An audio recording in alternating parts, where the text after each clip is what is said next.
that in the background? Yo, what's up, y'all? How y'all doing? Yo, what's good? Oh, was good. What's good, gentlemen? Like, I'm glad we was able to, get this back. I was definitely a little sketchy. You know what I'm saying? I was a little, I was thinking a little sketchy about like how this was gonna work and how it was gonna set up. But here I am in the chapel on post. You know what I'm saying? Making it happen. So, regardless, you know what I'm saying? We try to put that our best foot forward. From a financial standpoint, what y'all got going on in the breezeway? Man, just been watching this market, man, taking advantage of the dips and companies I think are the value right now. And backing cash as well for next year's Roth IRA. Yeah, man. I'm trying to make some money while the market is going down by selling put options. Okay. So basically, most people think like you can only make money on the market going up, but when you get into options, people try to make money on the downside. So basically, I'm just providing those securities to people who think that the market will go down, and I get a little bit of the cut while they think it's doing so. And if it don't go down, then I just keep their premium. I keep their money. Really? Wow, that's awesome. That's outstanding. So really what you did was you became the bag. Mm-hmm.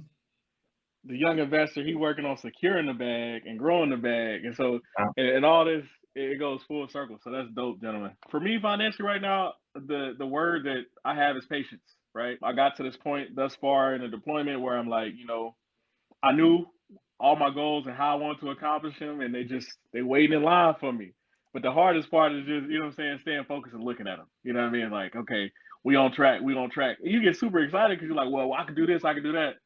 But one thing that we've learned along this process, even with Bag Talk, was the fact that like you have to be patient. Like, I went for the sheave early and I was gambling. You know what I'm saying? I'm like, oh, sheave, cool. Could this happen? I'm like, nah, we ain't doing that no more. And so our topic, it leads us to our topic of the day, and that's TSPs, which are thrift savings plans. And so when we actually look at TSPs, here's the definition of a TSP. A TSP is a thrift savings plan, defined contribution plan for U.S. civil service employees, retirees, and members of the uniformed services. So when it comes down to those employees, basically what we are looking at the people who are like, police officers, they work for the federal government, things like that, military, air traffic controllers, legislators, things like that. And so it's really hard because when the Army rolled out the TSP, they started doing matches. So up until like a couple years back, they wasn't really they I think it was like 3%. Now it's like a match of 5%. Like people can be like grandfathered in, but you really got to look into the details. Earlier we were kind of discussing my TSP contributions and how I never knew about the different funds, right? And that makes things complicated when you don't really know about your money because it's like at that point you're just playing a game, and that can become a really really dangerous game because it's like, am I making money or am I losing money? You know what I'm saying? And so when it comes down to the funds here, we have early in your career, they say you want to look into the C, the S, the I funds.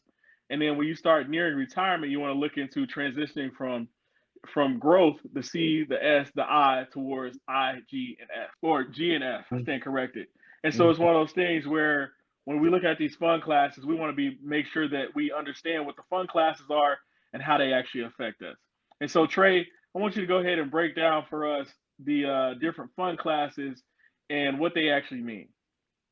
yes, sir. So with the C fund, we're talking about the common stock index fund. In layman terms, that's basically going to be your Standards and Poor S&P 500. So this is going to be the top 500 large cap companies. It's going to be your Apples, your Microsofts, your Berkshire Hathaways, your Googles, and your Nvidias, and those other large companies.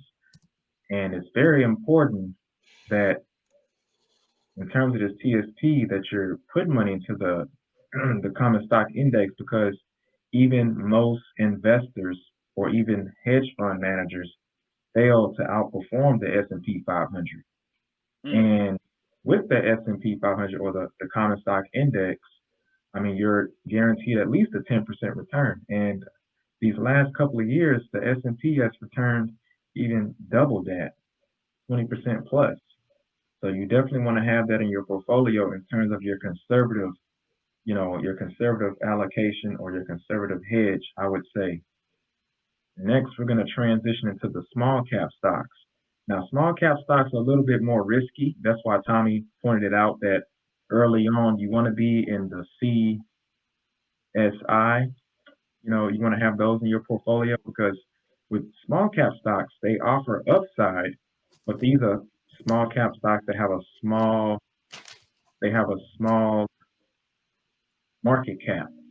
So they're relatively small. They're not like the large cap stocks. They're growing, like they're not really that profitable, but they have a chance to be profitable. Some will be profitable, some, but if you invest in this fund, you can get some growth out of them. And so these are going to be your stocks like, your Ubers and your Squares and stuff like that. These companies that, like I said, they're not profitable, but they have a chance to be profitable, and they're growth companies. So they can which is fantastic because I'm glad that because I was going to ask, I was like, hey, where Uber fall in this? Because a lot of people, they look at billions of dollars, but they're not in the S&P like that. Like they're really a small, because they haven't become profitable. Like over the last couple, are they profitable yet? I think this year or last year they just became profitable. I don't think Uber has never been profitable, not mistaken. I could be wrong though, but I don't think so. Okay, yeah, because I heard something in the grapevine, but I know you're on like the right track, because when it comes down to Uber, like a lot of people they making all this money. No, they take it and it's interesting how they make money, but it also shows us, when Shawn was talking about the puts and all of those different things, is one of those things where it takes money to make money, but at the same time you could be making money without actually being profitable. Go ahead, right. Yeah, because you're right. You can have, a company can have a lot of sales, but they don't have, after they pay everything, all the expenses and stuff like that, they may not have any free cash. And so that's what you're kind of seeing with Uber. I don't want to go too long on this, but I'll say this: with Uber, Uber makes the bulk of their money with Uber Eats, Uber delivery. That's where they make the bulk of their money, but they're not profitable. So that's what I'm saying about these small caps. They have a chance to be profitable. They're high growth companies, and so it's definitely a good fund to have in your portfolio if you're younger, if you have a long time horizon, because you can be able to bear the volatility. Okay. And next, I'm going to transition into the international stocks. So these are going to be companies that are in other parts of the country. It's going to be like your Alibaba.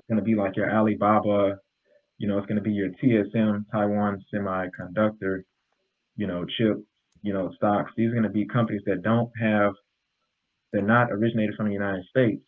And so these also offer great things to be in your portfolio because the market is crazy. If you look back at the international stocks, you'll see that in some years when the American stocks was down, internationally, it was a great year.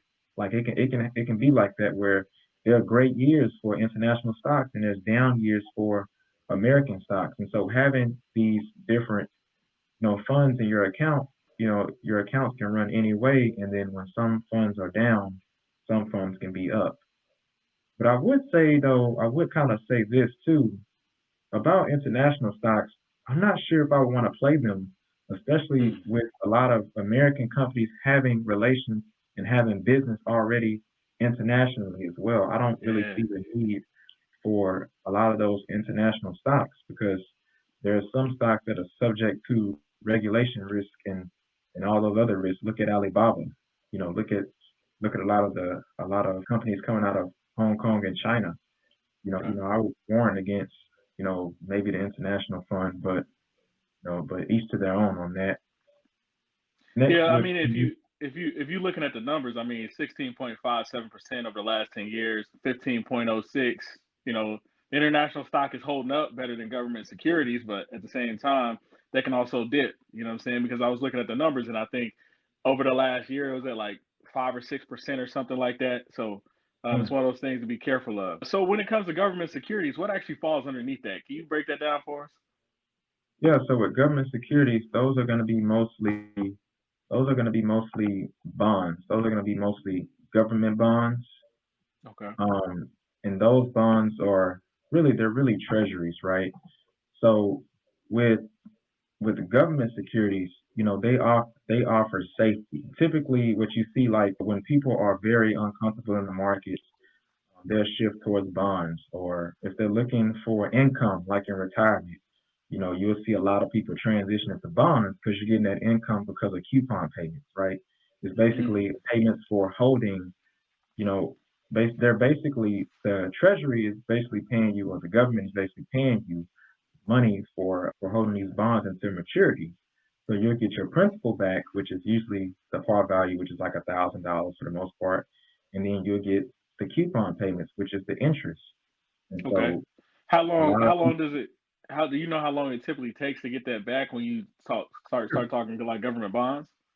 yes, sir, sure. So with government securities, it can kind of vary, to be honest with you, because you can have Mm, 5 year plan, you can have 5 year terms, 10 year or 20 year or 30 year. So it mm, all depends on, how long, what is your duration, right? Your year to maturity. So it can vary. You have long term and then you have short term. okay. But overall, like I said, government securities, they're pretty much safe, and often in the investment world, the capping model, we'll talk about it later, but they often use government securities a part of the calculation because it's risk free almost. Like the government, they're not going to default on loans. You can go play junk bonds and stuff like that with corporate. You taking a lot of risk. Corporate, they can default on loans. I mean, not loans. They can default on the bond. You know, but the government is pretty much safe. I mean, I don't think the government has ever defaulted on bonds, and so it's basically like risk free, to be honest. And then we're Okay. shifting to fixed income. And so fixed income, these are, if I'm not mistaken, the fixed income fund is mostly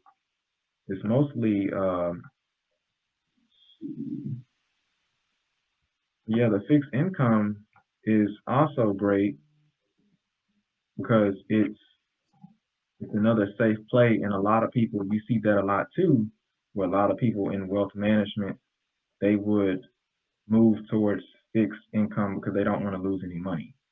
But I also Uh. wanted to talk about, what did I want to talk about? I also want to talk about it's very important with bonds to kind of understand that if you're going to play bonds, for the short term, it's great because they're very liquid. So it's easy to get money quick, and some of these bonds will pay more money than a money market account would. So that's Mm, very important. And then I wanted to say that, with the rates, with interest rates tend to be, there tend to be less fluctuations, within the short term rather than the long term. So that's okay. something I also wanted to point out. But the downside is that, if you look at a lot of these bonds, they don't pay that much. Like the returns is only Hmm. like 3%. But then again, it will be great for retirement because, you really don't want that much risk. At this point, you don't want to really lose as much, and you may need the money, and you don't have the time to sit out and recover. But I Well, would also well, say, and check me if I'm wrong. So, say long term, you've been investing with, you went aggressive when the TSP was introduced and they started matching, and you mhm, got $600,000. 3% actually does something for $600,000. Because we're gonna get into that calculation a little bit later, but it's one of those things where it really does. It hikes you up later. 3% is a pretty big jump for a lot of people. That's a couple few extra months. You know what I'm saying when it comes down to it. And but I mean, oh, go ahead. go ahead. Oh, go ahead. Go ahead. Go ahead. Well, because when you go into compound interest and those different things, you know what I'm saying, it kind of changes the game a little bit. What was you gonna say? I was gonna say that's true, but I would also use caution with that because you still have inflation. So Yeah, you that's definitely, true. you definitely So would you're not still, even beating the rate. Yeah. right? Yeah, once you do your inflation adjusted return, it's almost like, you breaking even or you on the downside. So I would say that it would probably be important, like you said, you can have fixed income in there, but you definitely need to make sure you still have money in equities as well. So you can have Yes. that balance, whether that's 80, 20, 60, 40, or whatever you're comfortable with. But I wouldn't recommend just going all out on fixed income because we know inflation is hot. Mm-hmm. Yeah, that's true. And so looking at that, so I'm glad you broke down the different type of individual funds that make that up. I want to transition to the life cycle fund versus individual funds. So we talked about the individual funds. Those look pretty sweet. And the cool part about the thrift savings plan is they actually have a calculator online.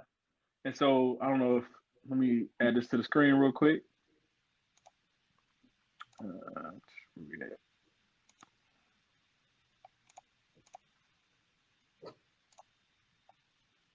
Okay. Shit, hold on. My bad, gentlemen. Oh, okay. All right, there we are. It was just moving a little slow. So before you invest, so when we actually looking at this calculator, right? So the coolest part is it goes like by what year you were born, which is super awesome. So I'm gonna put in my date of birth, right? 1991. And these are analyzing life cycle funds. So you go down here and it tells you which one and what strategy you could possibly use, right? So for 1991, they're looking at the long-term investors. So if we look at this one, right? So that in the G fund, they got 10% in the G fund, right? The F fund, they got 7%. The C fund, right? We talked about the common stocks, which was the percentage rate is what, 16.5 for the last 10 years. So that's pretty excellent when you put in your money in. You got the S fund and you got the I fund, right?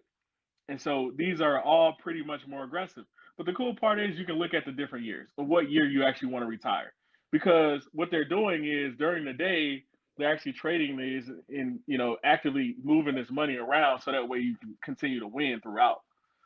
So if we look at this one, right? So 2055, they more so looking at, they got way less of the G fund and the F fund, which it's like, I think for me, because I'm gonna be transitioning my funds over, I think I'm gonna go more with the 2055 or the 2060. You know what I'm saying? And for a lot of people, it seems like a long time, but at the same time in life, you don't really get to interdict and choose when that happens. But here's the thing: is the coolest part about the TSP is when you get out, you can leave your money in there to keep growing. Like you no longer get to contribute, and you can roll that over to your 401ks and your IRAs. You can roll that money over, but at the same time, if you already got the money in there, you wasn't gonna touch it anyway. You're looking at it for retirement, and you look at the life cycle fund. Why not leave that in there? And now you got a whole nother growing pot of money there. You can work on your IRA like we talked about in previous episodes. You can work on your 401k. Y'all got any hit points on this? Yeah, I was gonna ask a question. So with the TSP, so like let's say you near retirement, and so once you start withdrawing money, do you have to pay taxes on that? Is this like a tax deferral? I got that in my notes here real quick. So technically, after a certain age, you don't have to pay taxes on it. I believe the age is roughly, I believe it's like 60 or whatnot. And so we're gonna look this up. So TSP tax-free withdrawal. And so it's looking at, so TSP withdrawals are always taxed at your ordinary income tax rate. However, when you take out the money of the Roth TSP, then that money comes out completely tax-free. But yeah, it's a certain age when you can actually start taking it out. Age. Yeah, ordinary income is. Yeah, I was actually just looking that up. Basically, it's like a 401k. Yeah, it is a 401k. Yeah. It's another separate 401k. Because so what the rule is 59.5. Basically, for many retirement accounts, you'll pay 10% penalty if you access them before 59.5. So at the age of 60, basically, you can start taking it out. And it'll be tax free. Here's the coolest part about the TSP though. If you're in a combat zone, like where I'm going, it's one of those things where that money that you put in there, that's all tax free. And then when you roll it over to another account, it stays tax free. So when you decide to roll these over, you decide you're gonna get out, you can roll it over tax free because you were in a tax free combat zone for that amount of pay. Now, right now I'm in the mobilization process, right? We're doing paperwork to get there. It's not tax free yet. So they do have a way of dividing it up and looking at the pay stubs and saying, hey, this certain amount was tax free. That's why it behooves people when they go on deployments, when they're on active order, to raise up their TSP amounts because now they're making more money because it's tax free on the back end. Mm-hmm. And so, and the thing is, with my TSP, I decided to use the Roth TSP because I wanted to beat up inflation. Because if I didn't go regular TSP, it's like, okay, rate of inflation keeps going up, but I'm like, if that's gonna keep going up, I don't know where it's gonna be. I would much rather lock that off right now and then later be able to take out my money tax free. You know what I'm saying?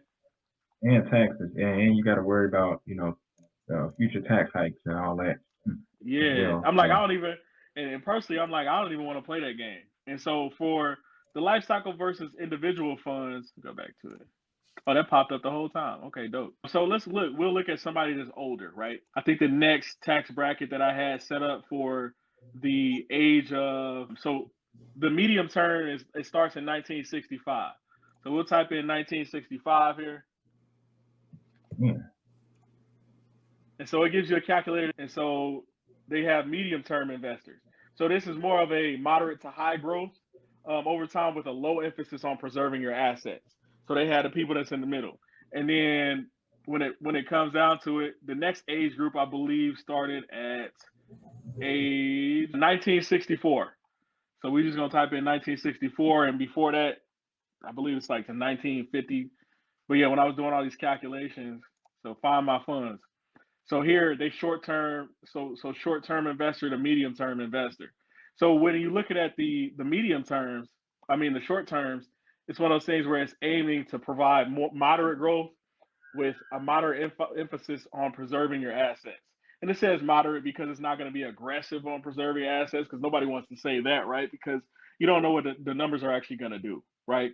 But the overall gist of this is it pays to play early and to know where your money's going.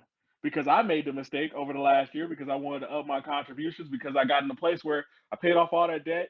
I knew I was going into a new season with my military career and different things like that. I'm like, you know what? We'll start looking at TSP. But my biggest mistake was keeping it in the G.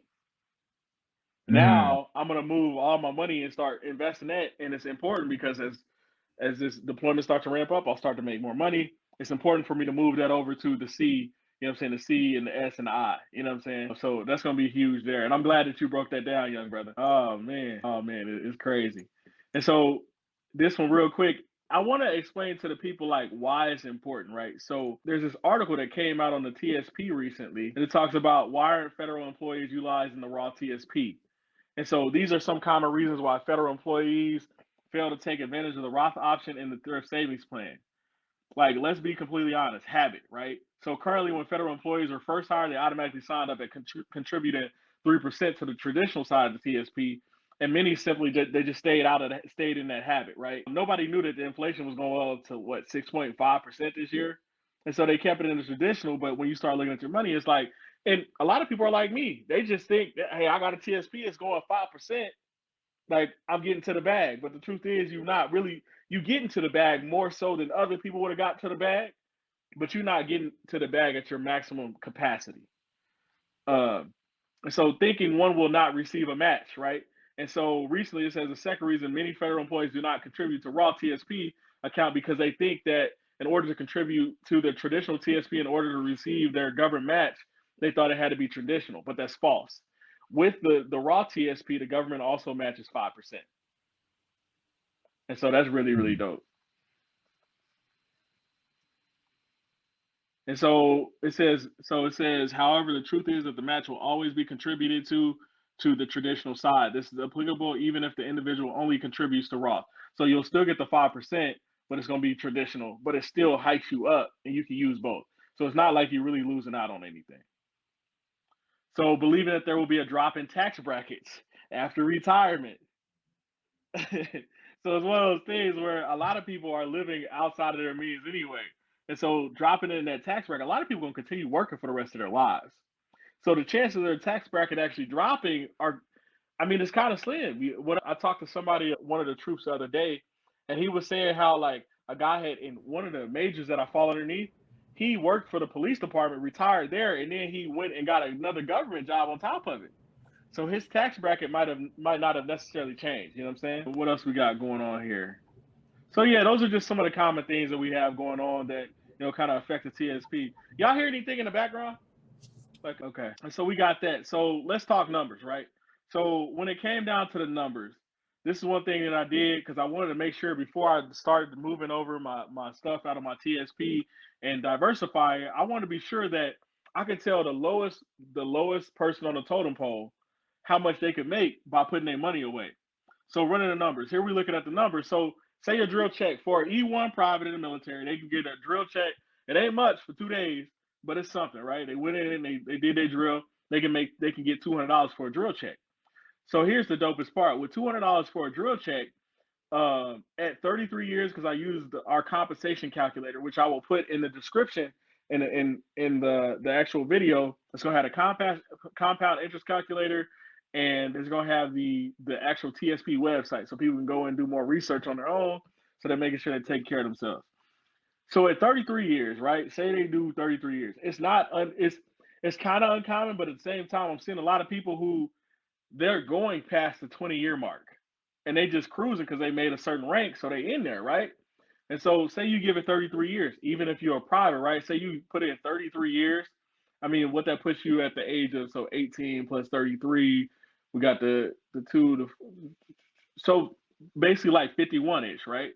In that boat. So you got 51. At the age of 51, you could potentially, you know what I'm saying, with just $20, right? Because that's 5% for the 5% that you contributing, because you want to match what the government putting in. They 5%, that 10 plus 10 is going to equal $20. This is taking $20 and putting it in there and making sure it's growing, because we talked about the market looks at 10%, right? So this is 10% annually. So at 5 years, right, if you save $20 on your own, you know, every year you was doing your thing, you know what I'm saying, whatever, you're going to end up with, you know, $1,200 at the end of 5 years. But if you use that TSP to, you know, use that money and run up the bag, you're looking at $4,000. That is $3,000 plus that you have more than if you save that money on your own, right? Say you do 10 years. 10 years is actually not uncommon, right? 10 years. You're talking about $9,000 versus $2,400. You're talking about still a good amount of check that you still got growing. And once you leave, that money stays growing. You can't contribute anymore, but it still continues to go up because it's still being utilized in those funds. At 20 years, 27,000 versus 4,800. That's when we start to get crazy. Once you start passing that 10-year mark, you start to really see those jumps in money and how it's going to grow, right? So sometimes it pays to stay, especially if you part-time. We talking about part-time soldiers here. We're not talking full-time, right? And what a lot of people do is they'll leave the active duty component and they'll go over to the reserves or the National Guard. And you can still use the TSP program because you're technically a federal employee or retiree. So now your money is still, you know what I'm saying, going up. So it might pay to become a part-time soldier while you're working on your career because you got out of the military. Now you got all these extra benefits, right? So then you got the drill at $200. So I was like, you know what? Let's get a little bit more aggressive. And this is with an initial of $2,000 because that's what, you know, initially, like, that's about a year of putting in, you know what I'm saying, part of your drill check. You know what I'm saying? Because most people, they don't look at it initially at first.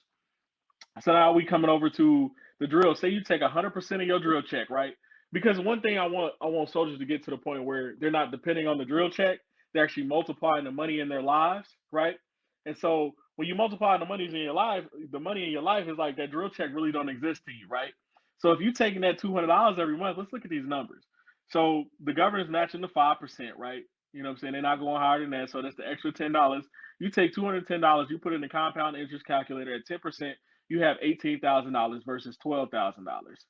You have $45,000 versus $25,000 roughly. At 20 years, you have $157,000 with your little drill check, your little $200 drill check you've been contributing to that TSP. And then compared to $50,000 if you were just going to do that on a regular tip. $606,000 for 33 years versus $83,000. I mean, to me, that's an astronomical difference. Because the fact is I can't hear you. I think you're on mute, young investor. You was going to say something about that?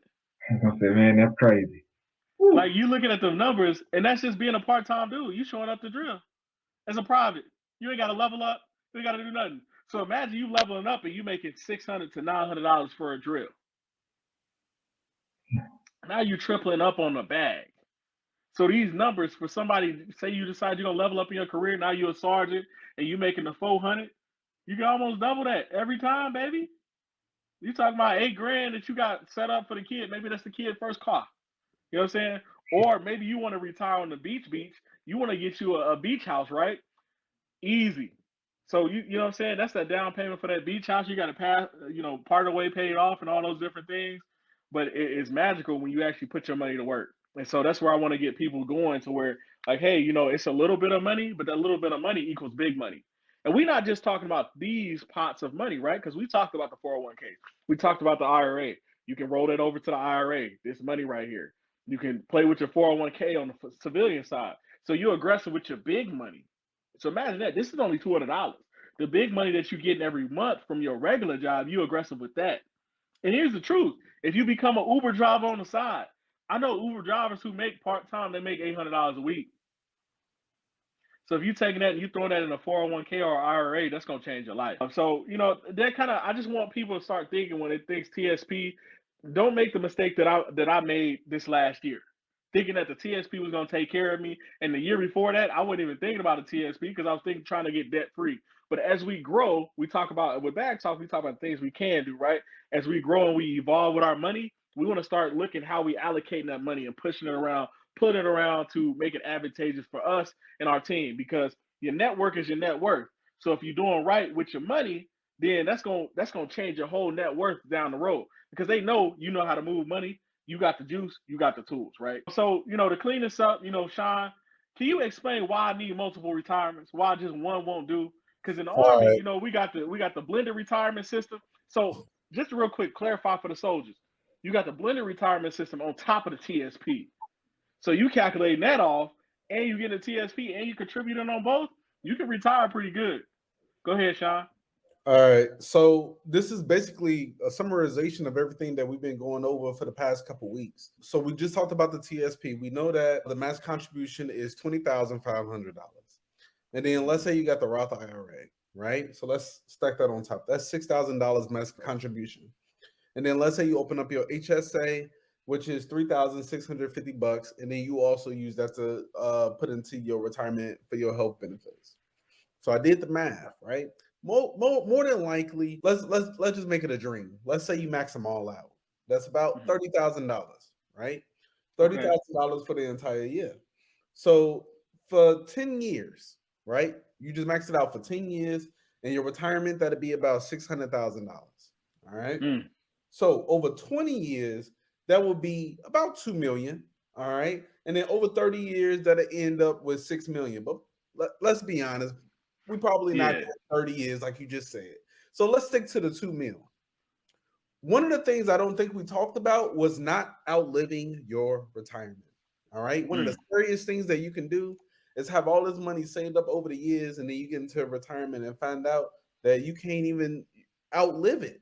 Meaning you run dry of your money before you even pass away. That would be a sad situation. So one of the things that you want to consider is only taking about 3 to 4% out of your retirement every year so that you can outlive your retirement. That means while the market is continuing to grow, you're only taking out about interest. The interest in which the government, we're talking about interest rates this week actually, right? Has 7%. But on average, it's about 2 to 3%. So if your retirement is at 2 mil and you're taking about 3%, let's say 3 to 4, that means you'll be taking out $60,000 to $80,000 in your retirement. Okay. Let's say that you don't do the $30,000, right? You don't max it all out. Let's say you do half of that. For 30 years, $15,000 will still get you 3 mil, right? Even if you did half the work, but you did it longer. That's 3 mil. That means you can take out $90,000 to $100,000 a year in your retirement. And again, and how many years does that give you, Shawn? You said what? How many years does that give you for retirement once you retire at 63? For the rest of your life, you'll be fine.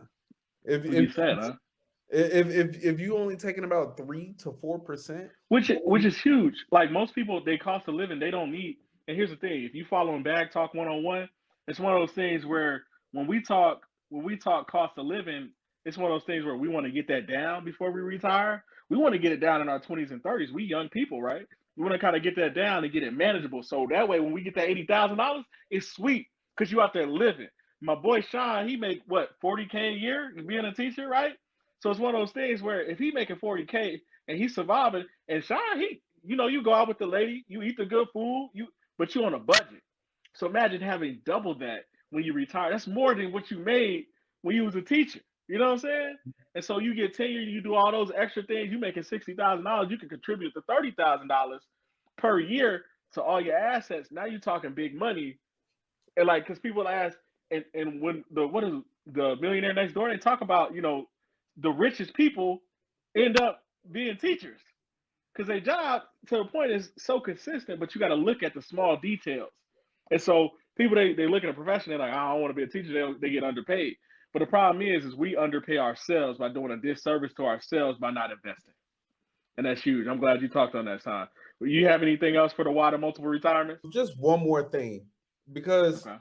somebody might be thinking right now, man, $60,000 ain't gonna be enough in 20 years in order to retire. But what you're not considering is you shouldn't have the same expenses in 20, 30 years. Like if you pay your cars right, let's say you get a property and you pay it off, and now all you got to do is just pay the taxes and the maintenance of the place. The most expensive thing is probably going to be your food. So if imagine not having rent or a mortgage, you should be able to survive off of $60,000 in your retirement.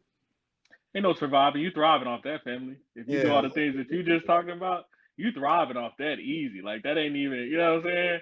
That's how. See, I never understood. I used to be a hater back in the day before I started digging deep into my finances and the things that I could do versus things that I can't do.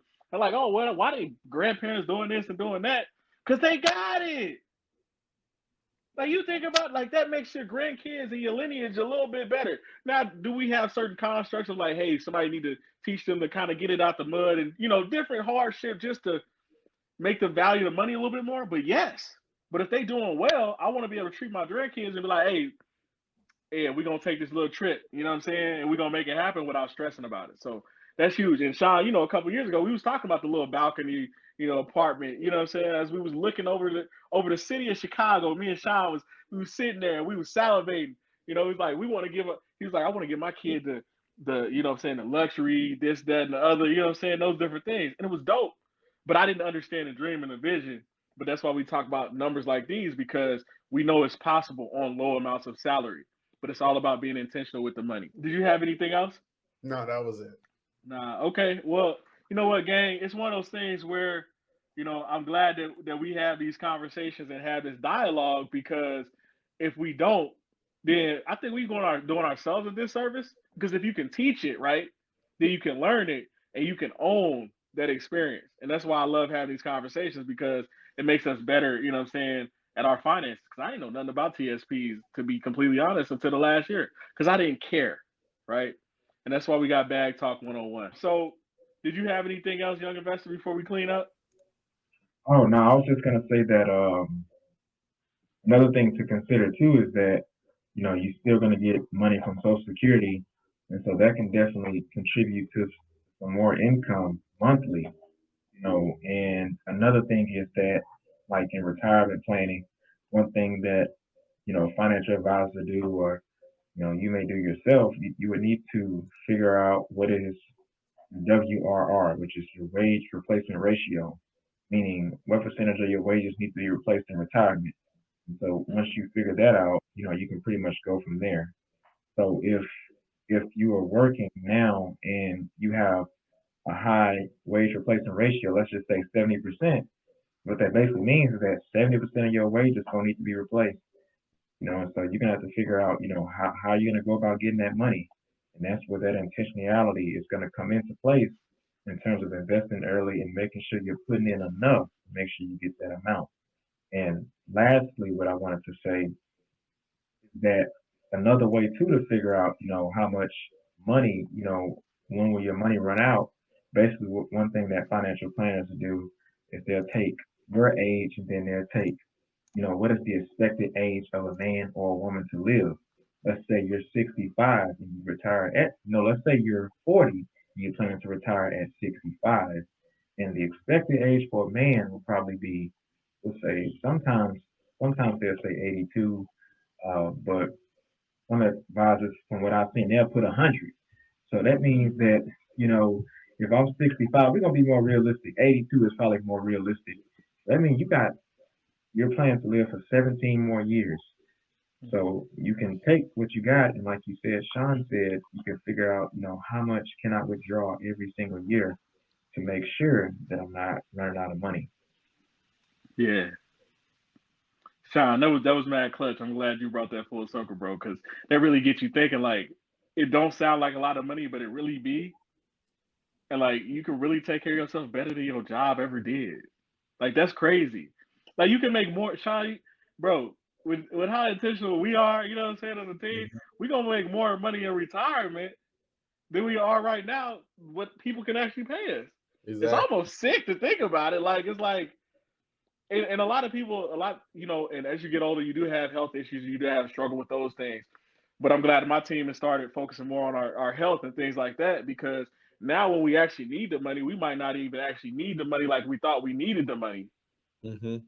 We just want the money. Now you good because you can still do HSAs, you can still do all those things. They're not cutting you off at these ages because it's your money. They're saying you can withdraw and still grow your money.